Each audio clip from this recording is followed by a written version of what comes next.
Buenos días. Bueno, vamos a hacer un repaso de lo que vimos la semana pasada. Lo que me interesa que aprendáis es lo que es la recta de carga de un transistor. Y es lo que vamos a repasar, qué es esto y para qué vale.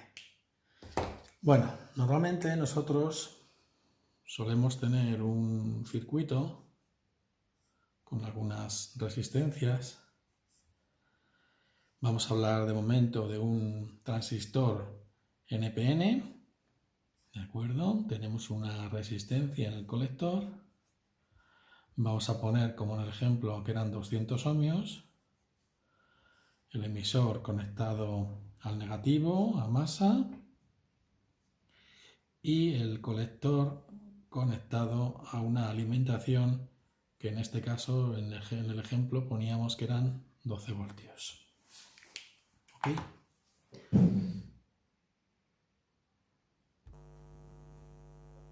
Bien, pues lo que nos ayuda a la recta de carga es a saber en qué punto exactamente de resistencia está ofreciendo el transistor. El transistor está actuando como una resistencia variable controlada por la corriente de base, pero como no sabemos su valor, pues entonces tenemos que acudir a lo que son las gráficas del fabricante, que son de este tipo, que ya las hemos visto en clase, donde nos marca la tensión VCE, tensión de colector a emisor, ¿vale? La tensión colector-emisor la pintamos con una flecha desde el emisor hacia el colector, de menos a más. Muy bien. En este caso, como la tensión emisor es 0, la tensión colector-emisor es igual a la tensión que hay en el colector, porque dijimos que VCE era igual a VC menos VE. Y como en este caso VE es 0, pues esto es igual a VC. ¿Vale? A VE, sí, a VC. Muy bien, VCE es igual a VC. Bueno, pues el fabricante nos proporciona una serie de gráficas donde nos representa por un lado en el eje de abscisas la tensión colector-emisor y en el eje de ordenada o las IES la corriente de colector, que es la que circula por esta rama. Muy bien, pues estas gráficas tienen esta forma. El transistor funciona de esta forma. Hay como una subida y luego se mantiene más o menos constante. Para cada una de las corrientes de base sale una línea de este estilo. Más o menos. Vamos a poner corriente de base, por ejemplo, 50 microamperios. Corriente de base 100 microamperios. Son ejemplos de valores que no son reales. Luego hay que ir al fabricante, ver las características. Aquí, por ejemplo, vamos a poner 150 microamperios y, por ejemplo, 200 microamperios. ¿De qué dependerá que la corriente de base sea mayor o menor? De esta circuitería que yo tengo en este lado del circuito. ¿Vale? De todo esto que yo tengo aquí me va a condicionar la tensión base-emisor, y a su vez la corriente de base. La corriente de base que en este transistor es entrante. Este circuito es la que me va a determinar qué corriente de base tengo. Y va a ser una de estas, de manera que estaremos en una de estas partes. Pero, aunque sepa yo la corriente de base, no sé qué corriente de colector tengo, porque va a haber aquí una resistencia variable que yo no conozco, que la única forma de conocerla es con las gráficas que me da el fabricante. Entonces tenemos un truco para poder hacer una recta de carga y hacer un corte con estas líneas y saber en qué punto estoy trabajando y poder calcular qué resistencia está ofreciendo el transistor desde el colector hacia el emisor. Y eso lo hacemos con dos puntos, calculábamos 2 puntos. ¿Cómo hacíamos esos 2 puntos? Pues buscamos los más fáciles. ¿Cuáles son los más fáciles? La corriente de colector que se haga cero. ¿Qué quiere decir que la corriente de colector se haga cero? Pues que esta resistencia se hace infinita, que es como si no existiese nada, como si esto estuviese al aire. Si eso está al aire, la tensión colector-emisor o la tensión colector va a ser la misma que la tensión de alimentación. Recordar que aunque hay una resistencia por medio, si no hay corriente, la tensión en este punto y en este es la misma. De manera que me voy a este punto, vamos a poner que aquí son 2 voltios, 4, 6, 8, 10, 12, 14. Si miro la tensión en este punto, cuando la resistencia aquí es infinita, digamos que esto está abierto, no hay nada, está sin conectar, que es lo mismo que si la resistencia esta es infinita, pues la tensión aquí y aquí es la misma, que son 12 voltios. Luego este punto es uno de los de la recta. ¿Cuál va a ser el siguiente punto? Pues voy a buscar lo más fácil, que es la tensión colector-emisor que se haga cero, la tensión colector-emisor, y entonces me muevo en el eje de las IES o de las ordenadas, ¿vale? ¿Qué ocurre cuando VC es cero? Si VC es cero es como si hubiese un cortocircuito, como si esto estuviese unido. Si está unido, no me importa ya que haya transistores, es como si hubiese un cable. ¿Qué corriente va a pasar por aquí? ¿Qué corriente va a haber? Pues la que deje pasar esta resistencia. La corriente de colector en ese caso va a ser la tensión de alimentación dividido por la resistencia de carga, la resistencia de colector, que en nuestro caso, en nuestro ejemplo, son 12 voltios dividido por 200 ohmios.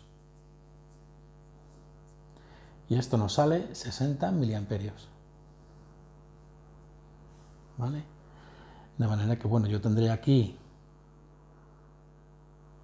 10, 20, 30, 40, 50, 60, 70, 80, 90, por ejemplo. Esto es un ejemplo. Esto sería 100 miliamperios. Esto sería 50 miliamperios. Y así sucesivamente, ¿vale? De 10 en 10. Bueno, pues si tengo 60 miliamperios, me voy aquí a la gráfica, que va a ser pues aquí, en este punto. Bueno, pues ya está. Tengo ya 2 puntos, pues para hacer una recta solo necesito 2 puntos. Y como sé que el comportamiento de la resistencia y de la corriente es lineal, pues sé que es una recta. Lo unimos y ya lo tengo. Yo sé que según esta resistencia vaya variando, según mi resistencia colector-emisor va variando según la corriente de base, pues se va a ir moviendo a través de esta recta. No hay otra opción. Muy bien. ¿Por qué es una recta?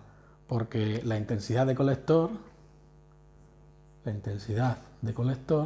va a ser igual a la tensión de alimentación dividido entre la resistencia. ¿Cuál es la resistencia? Esta más esta, que es la resistencia de colector más la resistencia del transistor. Y esto va a ser un número, y esto va a ser una relación lineal, ¿de acuerdo?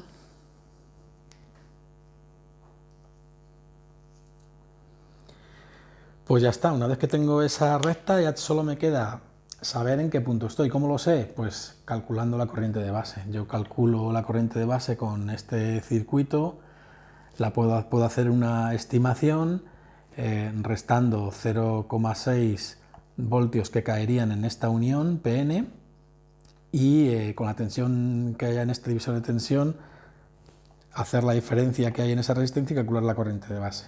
Bueno, esa es una de las formas. También podríamos ir a la gráfica del fabricante y hacer otra recta de carga en la parte de la unión base-emisor. Ya lo veremos más adelante. Vamos a suponer que la corriente de base son 100 microamperios. Bueno, pues si la corriente de base son 100 microamperios, que es esta curva de aquí, eso nos asegura que estamos trabajando en ese punto. ¿Bien? ¿Para qué nos vale todo esto? Pues porque ahora ya sé que si estoy en ese punto, si la corriente de base son 100 microamperios, pues ya sé que mi tensión colector-emisor son 4 voltios, me lo está diciendo la gráfica, y que aproximadamente mi corriente de colector son aproximadamente 40 miliamperios. De manera que en mi punto de trabajo, en el punto en el que está el transistor trabajando, el punto de trabajo, tengo que la tensión colector-emisor es igual a 4 voltios y por otro lado la corriente de colector son 40 miliamperios. De estos dos datos yo puedo calcular cuál es la resistencia del transistor que está ofreciendo en ese punto. Se está comportando como una resistencia. ¿De qué valor? La ideó, ¿ya os acordáis? Viva la reina Isabel, como siempre.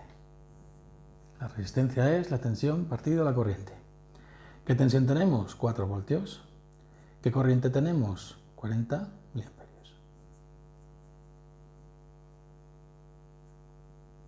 Y esto, si no me equivoco yo, son 100 ohmios. Vamos a hacerlo por si acaso.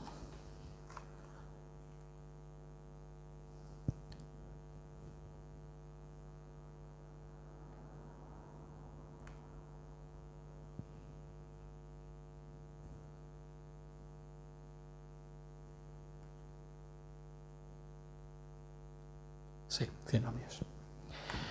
Pues bien, esto es la recta de carga, para eso nos sirve la recta de carga, para saber en concreto qué resistencia está ofreciendo este transistor en ese punto, saber qué tensiones hay, saber qué corrientes hay, calcular todo, porque de otra manera es imposible.